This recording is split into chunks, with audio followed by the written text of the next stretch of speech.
আসসালামু আলাইকুম। এটিএন বাংলা ইউকের কমিউনিটি নিউজে সকলকে স্বাগত জানাচ্ছি। আমি শওকত মাহমুদ টিপু।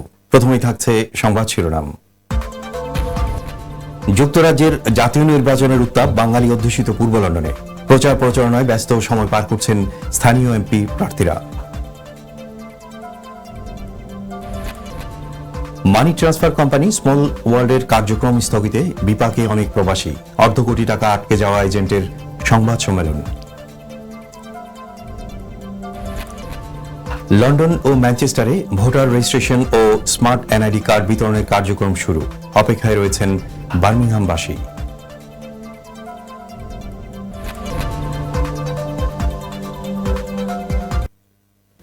শিরোনামের পর এবার বিস্তারিত। প্রথমেই থাকছে জাতীয় নির্বাচনের খবর। যুক্তরাজ্যে জাতীয় নির্বাচনের উত্তাপ লেগেছে বাঙালি অধ্যুষিত পূর্ব লন্ডনে। ব্যাপক প্রচার প্রচারণা চালিয়ে যাচ্ছেন স্থানীয় এমপিরা। নির্বাচনের নানা জরিপে এগিয়ে আছে লেবার পার্টি। পূর্ব লন্ডনের সাধারণ মানুষের সমর্থনও অনেকটা সেদিকেই পরিলক্ষিত হচ্ছে। বিস্তারিত রোমানা রাখের রিপোর্টে। ৩ বছর পর ব্রিটেনের মুদ্রাস্ফীতি ২% কমেছে, যা ব্যাংক অব ইংল্যান্ডের টার্গেট পূরণ করেছে।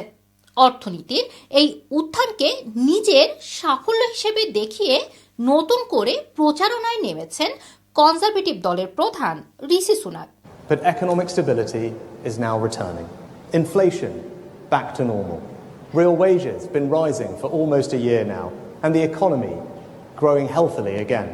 অন্যদিকে লেবার পার্টি প্রধান স্যার কিয়ার স্টারমার বলেছেন ১৫ লাখ ঘর নির্মাণ করে এবং জিরো আওয়ার কন্ট্রাক্ট পুরোপুরি বাতিল করে ব্রিটেনের মানুষের অভাব দূর করতে চান।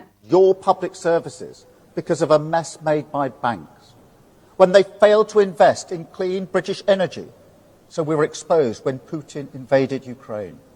That idea was there. A Tory inability to face the future, rather than change, reform and strengthen government so that it can intervene in partnership with business to give you and your family stability in this insecure world. হঠাৎ করেই নির্বাচনের ঘোষণা দিয়ে আর immigration বিরোধী নির্বাচনী ইস্তিহার দিয়ে reform UK নির্বাচনী দৌড়ে এগিয়ে এসেছে দ্বিতীয় অবস্থানে। Yes, we had growth in the economy. The last set of figures was slightly better than before. GDP, they call it. We must all bow down to the god of GDP. In fact, the more immigration we have, the better the GDP numbers are, because there are more people in the country.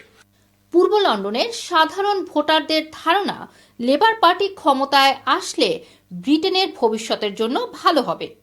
They are obviously thinking about the country, that is right, but for international students as well, they are taking hopes and coming here and studying and making future here or anything what they want to do. But the government, they should do something for students as well. ওদের manifesto বা যাই দেখতেছি খুব ভালো লাগতেছে। আবার অন্যদিকে conservative আমার কাছে কিছুটা আগাচোলা মনে হইতেছে, যে ওদের ম্যানিফেস্টো সঠিক মনে হইতেছে না। প্লাস প্রাইম মিনিস্টার এর যে এখনকার যে প্রাইম মিনিস্টার, ওনারও দিক নির্দেশনা এত ভালো লাগতেছে না আমাদের কাছে। যে মূলত অর্থনীতির যেই ভিত্তি ব্রিটেন হারিয়েছে, সেটা পুনরুদ্ধারের জন্য যেই দল কাজ করবে। পাশাপাশি আমরা যেহেতু একটা কমিউনিটি এবং কমিউনিটির মধ্যে ইমিগ্রেশনটা একটা বড় কনসার্ন, সেই হিসাবে ইমিগ্রেশনের ব্যাপারে যারা একটু আশাবাদ দেখাবে, তাদের পক্ষেই আমাদের বাংলাদেশি কমিউনিটি তথা মানে এথনিক কমিউনিটির ভোট যাবে বলে আমার একটা বিশ্বাস। নির্বাচনের 2 সপ্তাহ বাকি। এর মধ্যে রাজনৈতিক দলগুলো চেষ্টা করছে তাদের সমর্থন আদায়ের জন্য। তবে 4 জুলাই বোঝা যাবে কার হাতে যাচ্ছে ব্রিটেনের ভবিষ্যৎ। রুমানা রাখি, ATN Bangla UK. Money transfer company small ওয়ার্ল্ডের কার্যক্রম হঠাৎ বন্ধ হয়ে যাওয়ায় বিপাকে পড়েছেন অনেক প্রবাসী বাংলাদেশি। স্কান্ত এক এজেন্টের মাধ্যমে 40 জন গ্রাহক প্রায় অর্ধ কোটি টাকা দেশে পাঠিয়েছিলেন। পরিস্থিতির চাপে বাধ্য হয়ে ওই এজেন্ট এক সংবাদ সম্মেলনের আয়োজন করেন। আরও দেখুন সহকর্মী এনামুল হকের রিপোর্টে। যুক্তরাজ্য জুড়ে স্মল ওয়ার্ল্ড নামের রেমিটেন্স সেবা প্রদানকারী প্রতিষ্ঠান এক যুগের বেশি সময় ধরে সেবা দিয়ে আসছিল। এই সুবাদে স্কান্তর পে স্মল ওয়ার্ল্ডের এজেন্ট কাজী মানি ট্রান্সফারের মাধ্যমে 40 জন গ্রাহক ঈদুল আজহা উপলক্ষে প্রায় অর্ধ কোটি টাকা দেশে রেমিটেন্স পাঠিয়েছিলেন। ঈদের 2-3 দিন আগে ওই টাকা দেশে না যাওয়ায় তারা এজেন্টের কাছ থেকে জানতে পারেন প্রতিষ্ঠানটি বন্ধ হয়ে গেছে। স্থানীয় ওই এজেন্ট দীর্ঘদিন থেকে বিশ্বস্ততার সহিত ব্যবসা করে আসায় গ্রাহকদের চাপে মঙ্গলবার সকাল 11টায় স্থানীয় একটি কমিউনিটি হলে স্কান্তপ নর্থ বাংলা প্রেস ক্লাব ইউকের ব্যানারে প্রেস কনফারেন্সের মাধ্যমে গ্রাহকদের টাকা ফিরিয়ে দেওয়ার আশ্বাস প্রদান করেন। North Bangla UK press club UK থেকে ওনাদের সংবাদ সম্মেলনে যে মানি ট্রান্সফারে যে স্ক্যামটা হয়েছে বা মানুষ ভিকটিম হয়েছে, আমরা আমাদের এজেন্টের পাশে এসে দাঁড়াইছি এবং আপনাদের আশ্বস্ত করতেছি যে কাস্টমাররা তাদের টাকা পাবে। যে ঘটনা ঘটছে এটা আউট অফ কন্ট্রোল, স্পেশালি এখানে সবচেয়ে বেশি ভিকটিম আমাদের এজেন্ট কাজী ভাই এবং আমরা অ্যাজ এ মাস্টার এজেন্ট। আমার কোম্পানির নাম global enterprise and company limited. গ্রাহক ও কমিউনিটি নেতৃবৃন্দের উপস্থিতিতে স্মল ওয়ার্ল্ডের ইন্স্যুরেন্স রয়েছে ও গ্রাহকরা দ্রুত তাদের টাকা পাবেন বলে আশ্বস্ত করেন। রেমিটেন্স সেবা প্রদানকারী স্মল ওয়ার্ল্ড সাসপেন্ড হওয়ার কারণে 11 জুন তাদের পুরো কার্যক্রম বন্ধ করে দেয়। প্রতিষ্ঠানটি হঠাৎ বন্ধ হয়ে যাওয়ায় বিপাকে থাকা প্রবাসী বাংলাদেশিরা আস্থা সংকটে ভুগছেন। স্কান্তপ থেকে Enamul Alam, 18 Bangla news, UK. London ও ম্যানচেস্টারে বসবাসকারী বাংলাদেশি নাগরিকদের জন্য ভোটার রেজিস্ট্রেশন ও স্মার্ট এনআইডি কার্ড বিতরণের কার্যক্রম আনুষ্ঠানিকভাবে শুরু হলেও বার্মিংহামস্থ বাংলাদেশ সহকারী হাইকমিশন থেকে এর কার্যক্রম এখনো শুরু হয়নি।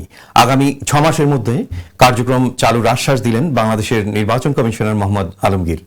মিজান রেজার ক্যামেরায় বিস্তারিত থাকছে সহকর্মী জয়নাল ইসলামের রিপোর্টে। যুক্তরাজ্যে বসবাসকারী বাংলাদেশি নাগরিকদের জন্য দীর্ঘ প্রতীক্ষিত ভোটার রেজিস্ট্রেশন ও স্মার্ট এনআইডি কার্ড বিতরণ কার্যক্রম লন্ডন ও ম্যানচেস্টারে আনুষ্ঠানিকভাবে শুরু হলেও প্রবাসে বাংলাদেশের মহান মুক্তিযুদ্ধের স্মৃতিবিজড়িত যুক্তরাজ্যে বাঙালির দ্বিতীয় আবাসভূমি বার্মিংহামে বাংলাদেশ সহকারী হাইকমিশন অফিস থেকে এর কার্যক্রম এখনও চালুই হয়নি। প্রয়োজনীয় সব প্রক্রিয়া সম্পূর্ণ করার পর আগামী 6 মাসের মধ্যে স্মার্ট এনআইডি কার্ডের নিবন্ধন প্রক্রিয়ার কার্যক্রম চালুর আশ্বাস দিলেন বাংলাদেশ নির্বাচন কমিশনের কমিশনার মোহাম্মদ আলমগীর। বৃহস্পতিবার তার সম্মানে বার্মিংহামস্থ বাংলা সহকারী হাইকমিশনের উদ্যোগে বাঙালি কমিটি নেতৃবৃন্দের সাথে এক মত বিনিময় সভায় যোগ দিয়ে তিনি স্মার্ট এনআইডি কার্ডের নিবন্ধন প্রক্রিয়া চালুর আশ্বাস প্রদান করেন। এখানে প্রায় 2.5 লক্ষ বাংলাদেশি বসবাস করেন। তো এখানে যেহেতু এনআইডির একটা বড় সংখ্যক আমরা বলবো সেবাগ্রহীতা এখানে আছেন, তো সেজন্য আমরা যত তাড়াতাড়ি সম্ভব এখানে আমরা একটা টেকনিক্যাল টিম পাঠাবো অ্যাসেসমেন্ট করার জন্য, যে এখানে এনআইডি সেবা দিতে হলে যে আমাদের কী কী সুযোগ সুবিধা এখানে তৈরি করতে হবে। তারা এসে গেলেই এরপরে একটা অ্যাডমিশন টিম আসবে, আসলে একটা কাজ শুরু হয়ে যাবে। অনুষ্ঠানে বাঙালি কমিউনিটির বিভিন্ন সামাজিক, রাজনৈতিক, সাংস্কৃতিক নেতৃবৃন্দ সহ কমিউনিটির বিশিষ্টজনদের উপস্থিতিতে বার্মিংহামে নিযুক্ত বাংলাদেশ সহকারী হাইকমিশনার মোহাম্মদ আলিমুজ্জামানের সভাপতিত্বে ও মিশনের কাউন্সিলর স্বর্ণালী ছন্দের প্রাণবন্ত সঞ্চালনায় অনুষ্ঠানে প্রধান অতিথি বাংলাদেশ নির্বাচন কমিশনের কমিশনার মোহাম্মদ আলমগীর বাংলাদেশের উন্নয়নে প্রবাসীদের এগিয়ে আসারও আহ্বান জানান। আপনারা প্রবাসে বসেও বাংলাদেশের উন্নয়নের জন্য যা যা করা দরকার আপনারা করবেন। অনুষ্ঠানে অন্যান্যদের মধ্যে বক্তব্য রাখেন মিডল্যান্ডস আওয়ামী লীগের সভাপতি হিফজুর রহমান খান, সাধারণ সম্পাদক নুর ইসলাম বেলাল, সহসভাপতি মোহাম্মদ ওয়াসিমুজ্জামান, বার্মিংহাম আওয়ামী লীগের যুগ্ম সাধারণ সম্পাদক কামাল আহমদ, মুক্তিযোদ্ধা আব্দুল হামিদ, প্রবাসী মহান মুক্তিযুদ্ধের সংগঠক ডাক্তার আব্দুল খালিক, আব্দুর রশিদ বইয়া, ওয়েলফেয়ার সভাপতি আমিনুর রহমান, মিশনের প্রথম সচিব নাজমুস সাকিব, মিডল্যান্ডস যুবলীগের সভাপতি সিরাজুল ইসলাম তসলু প্রমুখ। অনুষ্ঠানের দ্বিতীয় পর্বে বাংলাদেশের উন্নয়ন ও অগ্রযাত্রা নিয়ে বিশেষ প্রামাণ্যচিত্র প্রদর্শন করা হয়। বার্মিংহাম থেকে জয়নাল ইসলাম, ATN বাংলা, ইউকে। আগামী 6 জুলাই শনিবার অনুষ্ঠিত হতে যাচ্ছে ট্রাটফোর্ড বৈশাখী মেলা। স্থানীয় টেম্পল হিল কমিউনিটি হলে তৃতীয়বারের মতো অনুষ্ঠিত হতে যাওয়া এই মেলার আয়োজনে রয়েছে সপ্তসুর বাংলা মিউজিক স্কুল। শুক্রবার লন্ডন বাংলা প্রেস ক্লাব কার্যালয়ে অনুষ্ঠিত সংবাদ সম্মেলনে মেলার বিস্তারিত তুলে ধরা হয়।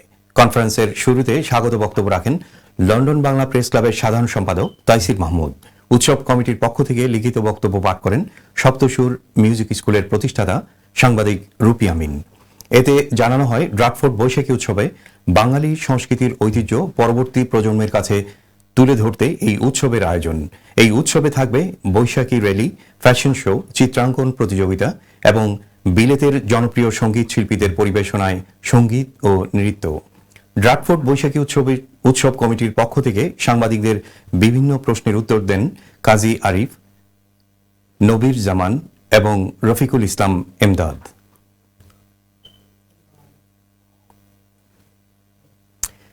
কমিউনিটি নিউজের এই পর্যায়ে নিচ্ছি বিরতি, ফিরছি আরো খবর নিয়ে। তখন থাকছে 50-এর মনন্তর নামে পরিচিত বাংলার ভয়াবহ দুর্ভিক্ষের 80 বছর পূর্তিতে ম্যানচেস্টার ইউনিভার্সিটিতে বিশেষ অনুষ্ঠান।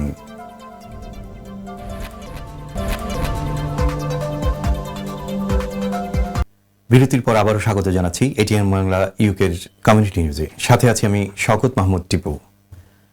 বাংলাদেশে উচ্চ ফলনশীল ভেনামি চিংড়ি চাষের অনুমতি দিয়েছে বাংলাদেশ সরকার। এতে দেশের অর্থনীতিতে অদূর ভবিষ্যতে বছরে $5 বিলিয়ন যুক্ত হবে বলে জানান বাংলাদেশে ভেনামি চিংড়ি চাষের পথিকৃৎ ইকবাল আহমেদ ওবিই। বিস্তারিত থাকছে রুমানা রাখির আরেকটি রিপোর্টে। বিশ্বে ভেনামি চিংড়ির বাজার $100 কোটি, অথচ এই বাজার বাংলাদেশ ধরতে পারছিল না। ব্রিটেনের ইপকো ব্র্যান্ড বাংলাদেশে এই চিংড়ি পরীক্ষামূলকভাবে চাষ করে সফল হয়েছে। বাংলাদেশ সরকারও এখন বাণিজ্যিকভাবে ভেনামি চিংড়ি উৎপাদনের অনুমতি দিয়েছে বলে জানান ইপকো এবং সিমার্ট বিডি লিমিটেডের চেয়ারম্যান ইকবাল আহমেদ ওবি। ভেনামি চিংড়িটা আমি উৎসাহিত, আমার নিজস্ব বেনিফিট, যেটা আমার ফ্যাক্টরিতে আমি র মেটেরিয়াল পাচ্ছি না। আমার অ্যাসোসিয়েশনে যে আমাদের বাংলাদেশ ফ্রোজেন ফুড এক্সপোর্টার অ্যাসোসিয়েশনের যে মেম্বার, অনেকেরই ফ্যাক্টরি বন্ধ হয়ে গেছে, তারা লোন পরিশোধ করতে পারতেছে না র মেটেরিয়ালের কারণে।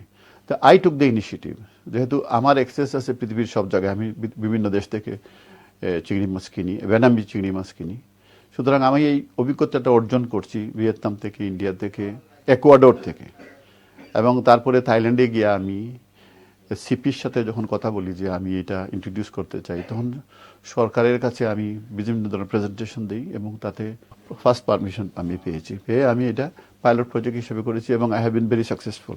ইকবাল আহমেদ ওবি বলেন, উচ্চ ফলনশীল এবং খাদ্য গুণাগুণের কারণে বিশ্বব্যাপী ভেনামি চিংড়ির চাহিদা তৈরি হয়েছে। তো ভেনামি যেটা আমরা পার একরে যেটা এখন উৎপাদন করি, তার তুলনায় বাগদা যেটা আমরা করতাম 500-700 কেজি, ম্যাক্সিমাম 1 টন পার একর, আর এইটা আমরা করতে পারি 20 টন, 20,000 কিলো, 25,000 কিলো। আর আপনি যদি একবারে সায়েন্টিফিক ওয়েতে, সুপার সায়েন্টিফিক ওয়েতে করেন, তাহলে আপনি 40 টন পর্যন্ত আপনি উৎপাদন অল্প জায়গার মধ্যে করতে পারেন। বাণিজ্যিকভাবে ভেনামি চিংড়ির চাষ শুরু হলে বিশ্বব্যাপী রপ্তানি করে বাংলাদেশ অদূর ভবিষ্যতে $5 মিলিয়ন বছরে আয় করতে পারবে বলে জানান তিনি। It's a benefit for me, benefit for the community and benefit for the Bangladesh. হয়তো এটা বাংলাদেশে কোনো এক সময় হয়তো বিলিয়নস অফ ডলার, আমি তো টার্গেট করতেছি যে উইদিন 5 ইয়ার $5 বিলিয়ন এর এক্সপোর্ট হবে, উইদিন 10 ইয়ার্স অথবা উইদিন 7 ইয়ার্সের মধ্যে এটা হয়তো $10 বিলিয়ন এর এক্সপোর্ট এর সম্ভাবনা আছে। যারা বাংলাদেশে ভেনামি চিংড়ি উৎপাদন করতে চায় তাদেরকে ট্রেনিং দেওয়ার ব্যবস্থাও করেছেন ইকবাল আহমেদ ওবি। রুমানা রাখি, এটিএন বাংলা ইউকে। বার্মিংহামে মর্মান্তিক সড়ক দুর্ঘটনায় প্রাণ হারালেন বাইসাইকেল আরোহী ব্রিটিশ বাংলাদেশি সৈয়দ হেলাল আলী। 4 সন্তানের জনক সৈয়দ হেলাল আলীর মৃত্যুতে শোকের ছায়া নেমে এসেছে বার্মিংহামের বাঙালি কমিউনিটিতে। সহকর্মী জয়নাল ইসলামের প্রতিবেদন। বার্মিংহামের ইয়ার্ডলির চার্চ রোডের গুলচত্বরে বেপরোয়া গাড়ি চাপায় প্রাণ হারালেন ব্রিটিশ বাংলাদেশি সৈয়দ হেলাল আলী। তিনি মঙ্গলবার রাত 9:30টায় বাইসাইকেল চালিয়ে গুলচত্বর পার হওয়ার সময় বেপরোয়া গতিতে আসা একটি কার তাকে সজোরে ধাক্কা দিলে তিনি ঘটনাস্থলেই মৃত্যুর কোলে ঢলে পড়েন। বার্মিংহামের বন্ধু মহলের নির্বাহী সদস্য ও বার্মিংহাম স্পোর্টিং ক্লাবের সাংগঠনিক সম্পাদক, কমিউনিটির সুপরিচিত সৈয়দ হেলাল আলী দীর্ঘদিন ধরে বার্মিংহামের বাঙালি অধ্যুষিত এলাকা স্পারবুর্গের তেরেসা রোডে বসবাস করে আসছিলেন।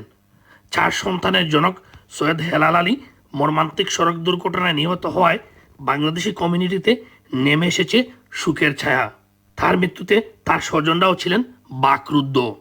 This is the eldest son of Helal, my cousin brother, who passed away in a tragic accident yesterday where he was cycling to visit them. He was the life of the party, very understanding, very kind-hearted. May Allah grant him Jannatul Firdaus. But especially drivers যারা আছেন ইউকের ভিতরে, আপনার যারা গাড়ি ঘোড়া চালাইরা, please আপনারা যে সময় গাড়ি ঘোড়া চালাইবা, রাস্তার মানুষ হোক আর সাইকেলিস্ট হোক, তারা ফলো করে দেখিয়া স্পিড লিমিট সপ্তাহ জোহরিয়া চালাইবা। আর ইলা যেন আর কোনোটা ফ্যামিলি ইলা এই পরিস্থিতি পড়ে না, সন্তান তার বাবার হোক না, ওখানেও আমরা খৈমু সবর গেছে। আর দোয়া করবা সবাই, আসলে বাচ্চাদের লাগিয়ে দোয়া করবা, আল্লাহ তাকে জান্নাতুল ফেরদাউস দান করতা। তার বড় ছেলের বিয়া আগামী নেক্সট মান্থ, কত প্রাণ কতটা করছেন, কিন্তু দেখো এই পরিস্থিতি। হেলাল তো আমার আত্মীয়, আমার ভাগ্নি জামাই যে দুর্ঘটনায় মারা গেছে, আমরা মানিয়া নিতাম পারলাম না। আমরা বৃত্তি এখানে এখনো পর্যন্ত আর না যে আমরা হেলাল মারা গেছে করিয়া, তো হেলালে যে দুর্ঘটনায় মারা গেছে আমরা দুঃখ প্রকাশ করলাম, কিন্তু সারা বার্মিয়ার মানুষ জানে হেলাল তো ভালো মানুষ, সবার লোকে ক্লোজ, আমরা এক লগে দেশে যাইতাম হইতাম। ঘটনা অন্য আসলে লন্ডন থেকে আইছে, এটা বিশ্বাস করা কথা না। একবারে আয়া দায়া একদম থরদাদা মানুষ, আখতা হঠাৎ করে মারা, এটা মান্য নেওয়া যায় না। ৪৭ বছর বয়সী সৈয়দ হেলাল আলীর দেশের বাড়ি সিলেটের সুনামগঞ্জ জেলার জগন্নাথপুর উপজেলার করিমপুর গ্রামে। বার্মিংহাম থেকে জয়নাল ইসলাম, ATN বাংলা, UK। 50-এর মনন্তর নামে পরিচিত 1943 সালে বাংলার ভয়াবহ দুর্ভিক্ষের 80 বছর পূর্তিতে ম্যানচেস্টার ইউনিভার্সিটিতে এক প্রামাণ্যচিত্র প্রদর্শন ও আলোচনা সভার আয়োজন করা হয়। আরও দেখুন সহকর্মী আমিনুল হক ওয়েসের রিপোর্টে। 1943 সালের বাংলার দুর্ভিক্ষের ইতিহাসের 80 বছর পূর্তি উপলক্ষে ম্যানচেস্টার বিশ্ববিদ্যালয় তখনকার সময়ের বর্বরতা, নতুন প্রজন্ম তথা বিভিন্ন কমিউনিটির মানুষের কাছে তুলে ধরার লক্ষ্যে আয়োজন করে প্রামাণ্যচিত্র প্রদর্শনী, আলোচনা ও প্রশ্নোত্তর পর্ব। গুরুত্বপূর্ণ এই ইতিহাস ভবিষ্যৎ প্রজন্মের সাথে সংযোগ স্থাপনের অন্বেষণ করতে কাজ করছে। আর এর জন্যই সবার সমর্থন সহযোগিতা গুরুত্বপূর্ণ ভূমিকা রাখতে পারে বলে মনে করেন এর মূল উদ্যোক্তা প্রফেসর অনিন্দিতা ঘোষ। হ্যাঁ, নরম্যান্ডি বিচে অ্যালাইড আর্মিস ল্যান্ড করলো এবং পৃথিবীকে ফ্যাসিজমের কোপ থেকে উদ্ধার করলো। মানে একই বছরে দুটো কমপ্লিটলি দুরকম অভিজ্ঞতা আমরা আজকে তুলে ধরছি 80 বছর পরে। কিন্তু আজ আমাদের 43 ফ্যামিলি নিয়ে যেটা আজকের এই চর্চাটা হচ্ছে, এটা কিন্তু লোকে জানে না। দুর্ভিক্ষ নিয়ে ডকুমেন্টারি তৈরি করার আগ্রহ কেন হলো জানতে চাইলে জয় ব্যানার্জি জানান, আমাদের নিউ জেনারেশনে বাঙালি হোক, বাংলাদেশে হোক, পশ্চিমবঙ্গ হোক, যারা ইংলিশই হোক, ওদের জন্য একটা ইতিহাসের একটা ব্যাপার আছে, যেভাবে কেন এইটা দুর্ভিক্ষটা, কেন এটা এরকম হয়েছে, ম্যানমেড ফাইমিং যেটা বলা যায় না, কেন এটা হয়েছে, কাদের রেসপন্সিবিলিটি। প্যানেল আলোচনায় অংশগ্রহণ করেন জয় ব্যানার্জি, ডক্টর দিয়া গুপ্তা, জোসেফ মানুকা, সুচিত্রা ঘোষ, অপু চৌধুরী। ম্যানচেস্টার বিশ্ববিদ্যালয়ের এই সুদূর প্রসারী কাজ বাঙালির হাজার বছরের ইতিহাস ঐতিহ্য সবার মাঝে পৌঁছে যাক, এটাই প্রত্যাশা। গ্রেটার ম্যানচেস্টার থেকে আমিনুল হক ওয়েস, ATN বাংলা। সিলেটের কৃতি সন্তান, বাংলাদেশ সরকারের সাবেক মন্ত্রী ও বাংলাদেশ নৌবাহিনীর সাবেক প্রধান রিয়ার অ্যাডমিরাল অবসরপ্রাপ্ত মরহুম মাওয়ালি খানের কন্যা ও বিএনপির ভারপ্রাপ্ত চেয়ারম্যান তারেক রহমানের সহধর্মিণী বিশিষ্ট চিকিৎসক ডক্টর জুবাইদা রহমানের জন্মদিন উপলক্ষে মাওয়ালি খান স্মৃতি সংসদের উদ্যোগে 19 জুন বুধবার লন্ডনে দারুল উম্মা ফুড ব্যাংক খাবারে সামগ্রী বিতরণ করা হয়। সংগঠনের সভাপতি সোহেল আহমেদ সাদিকের সভাপতিত্বে ও সাধারণ সম্পাদক আবেদ রাজার পরিচালনায় সভায় প্রধান অতিথি ছিলেন বিএনপির যুক্তরাজ্য সভাপতি MA মালিক। বিশেষ অতিথি হিসেবে বক্তব্য রাখেন বিএনপির আন্তর্জাতিক সম্পাদক ব্যারিস্টার MA সালাম, যুক্তরাজ্য বিএনপির সাধারণ সম্পাদক কয়সর M আহমেদ, সিনিয়র সহসভাপতি আবুল কালাম আজাদ সহ আরো অনেকে। বক্তব্য রাখেন সিনিয়র সহসভাপতি কামাল উদ্দিন, ফয়সাল আহমেদ, খসরুজ্জামান খসরু সহ আরো অনেকে। দর্পণ বুক ক্লাব লন্ডনের উদ্যোগে ঈদ পুনর্মিলনী সভা অনুষ্ঠিত হয়েছে। 18 জুন পূর্ব লন্ডনের দর্পণ মিডিয়া সেন্টারে আয়োজিত ঈদ পুনর্মিলনী অনুষ্ঠানে সভাপতিত্ব করেন ক্লাবের সভাপতি মোহাম্মদ রহমত আলী।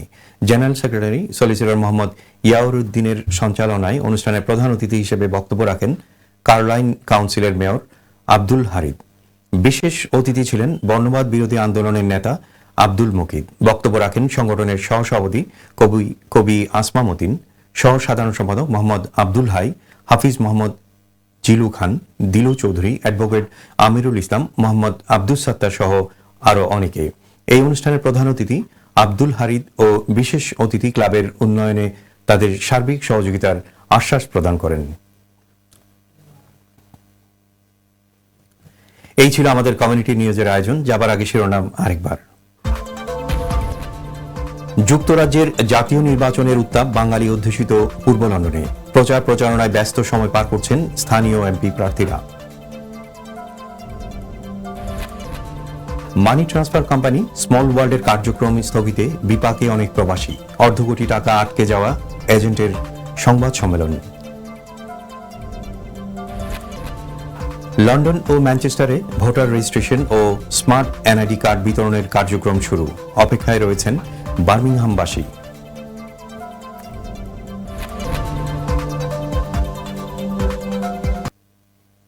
সবাইকে আবারও শুভেচ্ছা জানিয়ে কমিউনিটি নিউজ থেকে বিদায় নিচ্ছি। আমি শওকত মাহমুদ টিপু। সবাই ভালো থাকুন, সুস্থ থাকুন। আল্লাহ হাফেজ।